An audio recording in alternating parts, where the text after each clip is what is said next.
ಬೆಳಗಿನ ಜಾವದಲ್ಲಿ ಆ ಊರಿನ ವಾತಾವರಣ ತುಂಬಾನೇ ಗಂಭೀರವಾಗಿತ್ತು. ಆ ಊರಿನ ಮುಖ್ಯಸ್ಥ ಒಂದ್ ಮರದ ಕೆಳಗಡೆ ನಿಂತ್ಕೊಂಡಿದ್ದ. ಆಗ ಅಲ್ಲಿ ರಾಜೇಶ್ ಬರ್ತಾನೆ ಮತ್ತೆ ಮುಖ್ಯಸ್ಥನ್ಗೆ ಹೇಳ್ತಾನೆ, ಅರೆ ಮುಖ್ಯಸ್ಥರೇ, ನೀವೇನ್ ಇಲ್ಲಿ ಯೋಚನೆ ಮಾಡ್ಕೊಂಡು ನಿಂತ್ಕೊಂಡಿದ್ದೀರಾ? ಏನಾಯ್ತು? ರಾಜೇಶ್, ನಿನ್ಗಂತೂ ಗೊತ್ತೇ ಇದೆ, ಹಿಮ್ಮತ್ಪುರ ಊರಿಗೆ ಮಳೆ ಬಂದು 5 ವರ್ಷ ಆಗಿದೆ. ಎಲ್ಲ ಒದ್ದಾಡ್ತಾ ಇದಾರೆ, ಹೊಲಗಳೆಲ್ಲ ಒಣಗೋಗ್ತಾ ಇದೆ, ಮತ್ತೆ ನಮ್ಮ ಜಮೀನೆಲ್ಲ ಬರಡಾಗ್ ಹೋಗ್ತಾ ಇದೆ. ಹಾ, ಇದನ್ನ ನಾನು ಕೂಡ ನೋಡಿದ್ದೀನಿ. ಆದ್ರೆ ಅದಕ್ಕೆ ಯಾಕೆ ಅಷ್ಟೊಂದು ಯೋಚನೆ ಮಾಡ್ತಾ ಇದ್ದೀರಾ? ಜಮೀನ್ದಾರ ಈ ಸಮಸ್ಯೆನ ಉಪಯೋಗ ಮಾಡ್ಕೋತಾ ಇದ್ದಾನೆ. ಅವನು ಊರಿನ ಜನರಿಗೆಲ್ಲ ಸಾಲ ಕೊಟ್ಟು ದೊಡ್ಡ ಮನುಷ್ಯನ್ ತರ ತೋರಿಸ್ಕೋತಾ ಇದ್ದಾನೆ. ಆದ್ರೆ ಅದಾದ್ಮೇಲೆ ಭಾರಿ ಬಡ್ಡಿ ಹಾಕ್ಬಿಟ್ಟು ಅವ್ರ ಜಮೀನ್ಗಳನ್ನ ಕಿತ್ಕೋತಾ ಇದ್ದಾನೆ. ಈಗ ಎಷ್ಟೊಂದು ಬಡ ರೈತರ ಜಮೀನು ಅವನ್ ಪಾಲಾಗಿದೆ. ಇದಂತೂ ತುಂಬಾನೇ ಅನ್ಯಾಯ ಆಗ್ತಾ ಇದೆ, ತುಂಬಾ ದೊಡ್ಡ ಅನ್ಯಾಯ. ಇದಕ್ಕೇನಾದ್ರೂ ಮಾಡ್ಲೇಬೇಕು. ಆದ್ರೆ ಏನ್ ಮಾಡೋದು? ಊರಿನ ಜನ ಹೆದರ್ಕೋತಾರೆ. ಜಮೀನ್ದಾರ ತುಂಬಾನೇ ಶಕ್ತಿಶಾಲಿ. ಮುಖ್ಯಸ್ಥರೇ, ನಾಳೆ ನೀವು ಊರಿನ ಎಲ್ಲಾ ಜನರನ್ನ ಒಟ್ಟು ಮಾಡಿ, ನಾನು ಅವ್ರ ಹತ್ರ ಮಾತಾಡ್ತೀನಿ. ನಾವೆಲ್ಲ ಸೇರ್ಕೊಂಡು ಇದಕ್ಕೆ ಪರಿಹಾರ ಹುಡುಕ್ಬೇಕು. ಹಾಗೆ ಜಮೀನ್ದಾರ್ ಜೊತೆನೂ ಮಾತಾಡ್ಬೇಕು. ಆದ್ರೆ ರಾಜೇಶ್, ಅದು ಅಷ್ಟು ಸುಲಭದ ಕೆಲಸ ಅಲ್ಲ. ಸುಲಭ ಯಾವುದು ಇರೋದಿಲ್ಲ ಮುಖ್ಯಸ್ಥರೇ, ಆದ್ರೆ ಪ್ರಯತ್ನ ಪಡೋದು ನಮ್ಮ ಕರ್ತವ್ಯ. ನಾಳೆ ಬೆಳಿಗ್ಗೆ ಸಿಗೋಣ. ರಾಜೇಶ್ ತನ್ನ ಮನೆಗೆ ಹೋಗ್ತಾನೆ. ಮನೆಗೆ ಬಂದು ತಲುಪ್ತಾನೆ. ಬಿಂದ್ಯಾ, ನಾನ್ ನಿನಗೆ ಮತ್ತೆ ನಿನ್ನ ಮಕ್ಕಳಿಗೆ ಮುಖ್ಯವಾದ ವಿಷಯ ಹೇಳಬೇಕಾಗಿತ್ತು. ಏನಾಯ್ತು ರಾಜೇಶ್? ಕಮಲ್ ಮತ್ತೆ ಸುಲೇಖಾ ಅಲ್ಲಿಗೆ ಬರ್ತಾರೆ. ಇವತ್ತು ಮುಖ್ಯಸ್ಥರನ್ನ ಭೇಟಿಯಾಗಿದೆ. ಊರಿನ ಪರಿಸ್ಥಿತಿ ತುಂಬಾನೇ ಕೆಟ್ಟದಾಗಿದೆ. 5 ವರ್ಷದಿಂದ ಮಳೆ ಕೂಡ ಆಗಿಲ್ಲ. ಮತ್ತೆ ಜಮೀನ್ದಾರು ಊರಿನವರ ಬದುಕನ್ನ ಹಾಳು ಮಾಡ್ತಾ ಇದಾರೆ. ಅವರು ಸಾಲ ಕೊಟ್ಟು ರೈತರ ಜಮೀನ ಕಿತ್ಕೊಳ್ತಾ ಇದಾರೆ. ಮತ್ತೆ ನೀನ್ ಏನ್ ಮಾಡ್ಬೇಕು ಅನ್ಕೊಂಡಿದೀಯಾ? ನಾನು ಊರಿನವ್ರನ್ನೆಲ್ಲ ಒಟ್ಟಿಗೆ ಸೇರಿಸ್ತೀನಿ. ಜಮೀನ್ದಾರ್ ಹತ್ರ ಮಾತಾಡ್ತೀನಿ.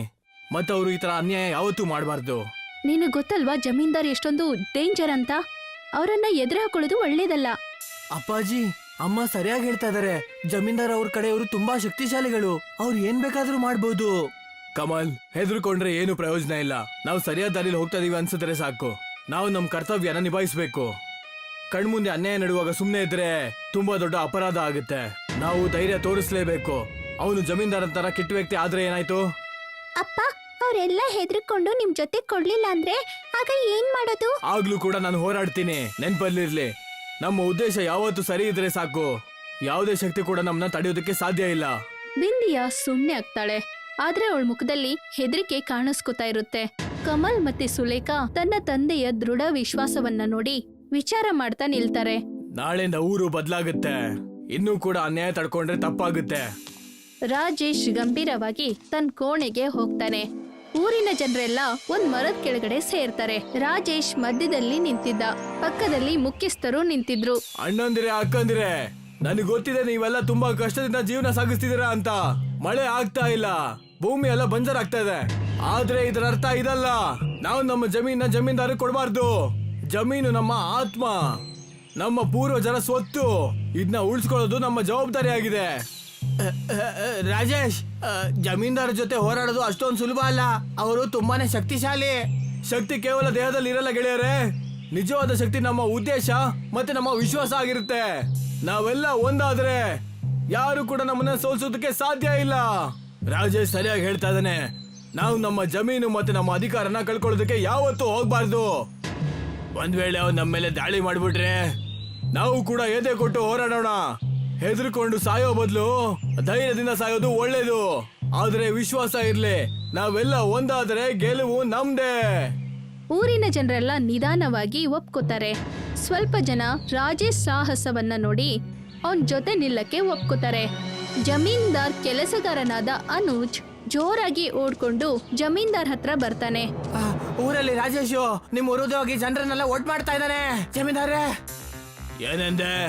ಆ ಮಾಮೂಲಿ ಟೀಚರ ನನಗೆ ಏನ್ ಮಾಡ್ತಾನೆ? ನೀವು ಸಾಮಾನ್ಯ ಅನ್ಕೊಂಬಿಡಿ. ಊರಲ್ಲಿ ರಾಜೇಶ್ ಮತ್ತೆ ಅವ್ರ ಪರಿವಾರದವರು ತುಂಬಾ ಓದ್ಕೊಂಡಿರೋರು, ಗೊತ್ತಿಲ್ವಾ ನಿಮ್ಗೆ?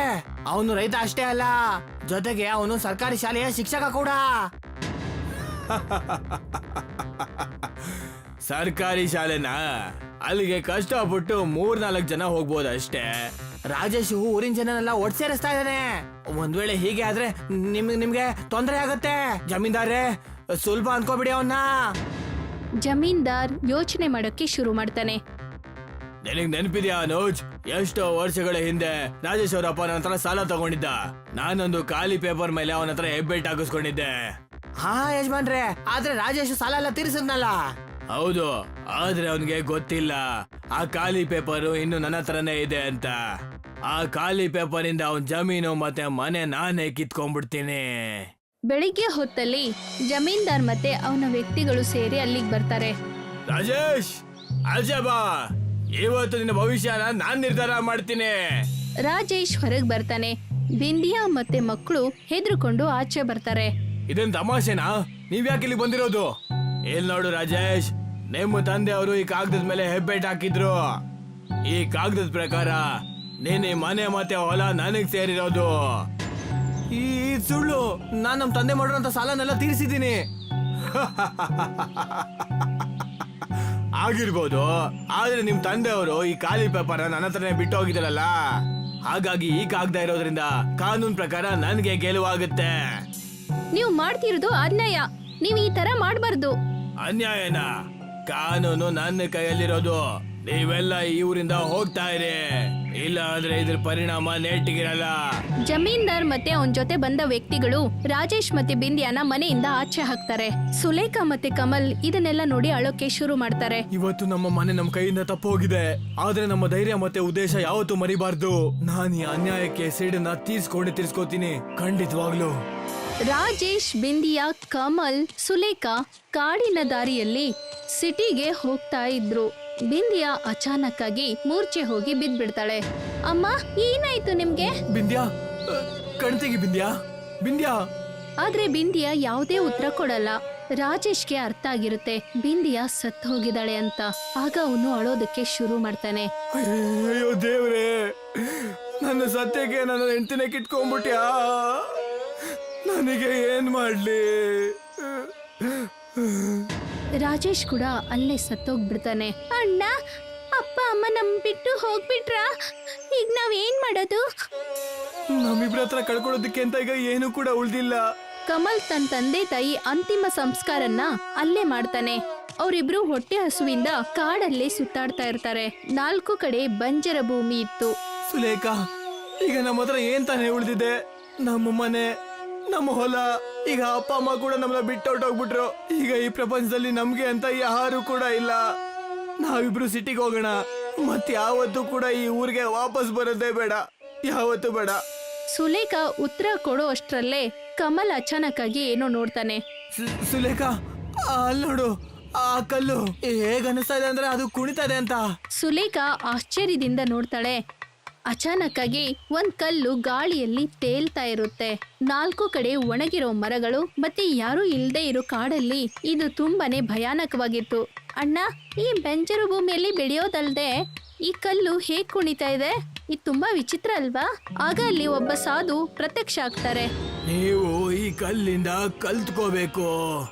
ನೋಡಿ, ಇದು ಕಳೆದ 5 ವರ್ಷಗಳಿಂದ ಬರಗಾಲ ನೋಡ್ತಾ ಇದೆ. ಈ ಕಲ್ಲು ಊರ್ನವರ ನೋವು ಕೂಡ ನೋಡ್ತಾ ಇದೆ. ಆದ್ರೆ ಇದರ ಆತ್ಮದಲ್ಲಿ ಒಂದೇ ಆಶಾ ಕಿರಣ ಇರೋದು. ಅದೇ ಕಾರಣಕ್ಕೆ ಅದು ನೃತ್ಯ ಮಾಡ್ತಾ ಇರೋದು. ಆದ್ರೆ ನಾವೇನ್ ಮಾಡೋದು ಬಾಬಾ? ನಾವೆಲ್ಲದನ್ನು ಕಳ್ಕೊಂಡ್ಬಿಡ್ತೀವಿ ಈಗ. ನಿಮ್ಮ ತಂದೆ ತಾಯಿ ಹಣೆಯಲ್ಲಿ ಹೀಗೆ ಬರ್ದಿತ್ತು, ಆದ್ರೆ ನಿಮ್ಮ ಹಣೆ ಬರಹದಲ್ಲಿ ಹೋರಾಟ ಕಾಣಿಸ್ತಾ ಇದೆ. ನಿನ್ನ ತಂದೆಗೆ ನಿನ್ನ ಮೇಲೆ ತುಂಬಾನೇ ಭರವಸೆ ಇತ್ತು. ನೀನು ಈ ಕಲ್ಲಿನಿಂದ ಸ್ಫೂರ್ತಿ ತಗೋಬೇಕು. ಅದು ಒಂದು ಕಲ್ಲಾಗ್ಬಿಟ್ಟೆ ಧೈರ್ಯ ಕಳ್ಕೊಳ್ಳಿಲ್ಲ ಅಂದ್ಮೇಲೆ ನೀವು ಮನುಷ್ಯರಾಗಿ ಧೈರ್ಯ ಕಳ್ಕೊಂಡ್ರೆ ಏನ್ ಬಂತು ಹೇಳಿ? ಧೈರ್ಯ ಇರ್ಲಿ. ಕಮಲ್ ಮತ್ತೆ ಸುಲೇಖಾ ಸಾಧು ಮಾತ್ ಕೇಳಿ ಯೋಚನೆ ಮಾಡಕ್ಕೆ ಶುರು ಮಾಡ್ತಾರೆ. ಅಣ್ಣ, ಬಾಬಾ ಸರಿಯಾಗಿ ಹೇಳ್ತಾ ಇದ್ದಾರೆ. ನಾವು ಸೋಲು ಒಪ್ಕೋಬಾರ್ದು. ಅಮ್ಮ ಅಪ್ಪನ ಸಾಯಿಸಿರೋನ್ನ ಸುಮ್ನೆ ಬಿಡಬಾರ್ದು.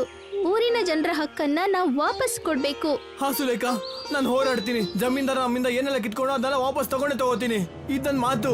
ಸಾಧು ನಗ್ತಾ ಅಲ್ಲಿಂದ ಮಾಯವಾಗ್ಬಿಡ್ತಾನೆ. ಕಮಲ್ ಮತ್ತೆ ಸುಲೇಖಾ ವಾಪಸ್ ತಮ್ಮ ಊರ್ಗೆ ಬರ್ತಾರೆ. ಕಮಲ್ ಮತ್ತೆ ಸುಲೇಖಾ ಊರಿನ ಮಧ್ಯದಲ್ಲಿ ನಿಲ್ತಾರೆ. ಮತ್ತೆ ಊರಿನ ಜನ ಅಲ್ಲಿ ಬಂದು ಸೇರ್ತಾರೆ. ಈಗ ಕಮಲ್ ಮಾತಾಡೋಕೆ ಶುರು ಮಾಡ್ತಾನೆ. ಊರಿನ ಅಣ್ಣ ಮತ್ತೆ ಅಕ್ಕಂದಿರೆ, ಇದು ಹೆದರುವಂತ ಸಮಯ ಅಲ್ಲ. ಈ ಜಮೀನ್ದಾರ ನಿಮ್ಮ ಜಮೀನ, ನಿಮ್ಮ ಅಧಿಕಾರನ, ನಿಮ್ಮ ಹಣವನ್ನೆಲ್ಲ ಕಿತ್ಕೊಂಡಿದ್ದಾನೆ. ಅವನ್ ದಬ್ಬಾಳಿಕೆ ಇನ್ ಮುಂದೆ ನಡಿಬಾರ್ದು. ಈ ಹೋರಾಟ ಕೇವಲ ನಂದಷ್ಟೇ ಅಲ್ಲ, ಈ ಹೋರಾಟ ನಮ್ಮೆಲ್ಲರದು. ನಾವೆಲ್ಲರೂ ಒಗ್ಗಟ್ಟಾಗಿರ್ಬೇಕು. ಊರಿನ ಜನರೆಲ್ಲ ಒಪ್ಕೊಳ್ಳೋದಕ್ಕೆ ಶುರು ಮಾಡ್ತಾರೆ. ಹಾ, ನೀವಿಬ್ರು ಸರಿಯಾಗಿ ಹೇಳ್ತಾ ಇದ್ದೀರಾ.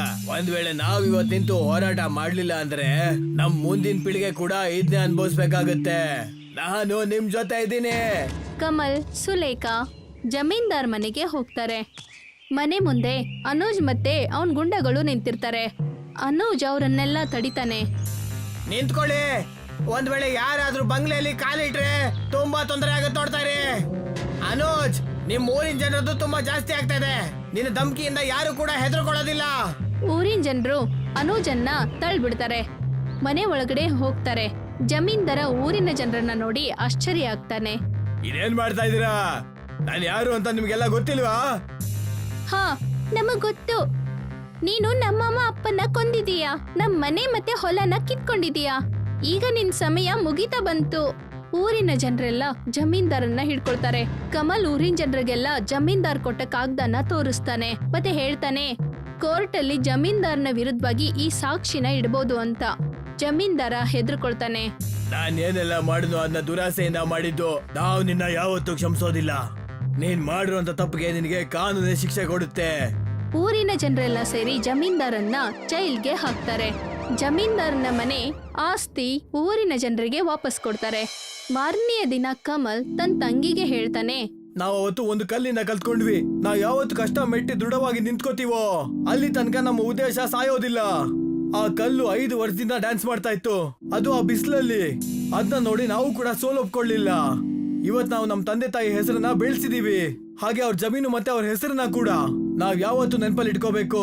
ಎಲ್ಲ ಯುದ್ಧದಲ್ಲೂ ಕೂಡ ಆ ನೃತ್ಯ ಮಾಡ್ತಿದ್ದ ಕಲ್ಲಿನ ಹಾಗೆ ನಾವ್ ಯಾವತ್ತು ಸೋಲೊಪ್ಕೋಬಾರ್ದು, ಯಾವತ್ತು ಕೂಡ. ತನ್ನ ಅಣ್ಣನ್ ಮಾತು ಕೇಳಿಸ್ಕೊಂಡು ಸುಲೇಖಾ ಅಳೋಕೆ ಶುರು ಮಾಡ್ತಾಳೆ. ಯಾಕಂದ್ರೆ ಕಮಲ್ ಸರಿಯಾಗಿ ಹೇಳ್ದ.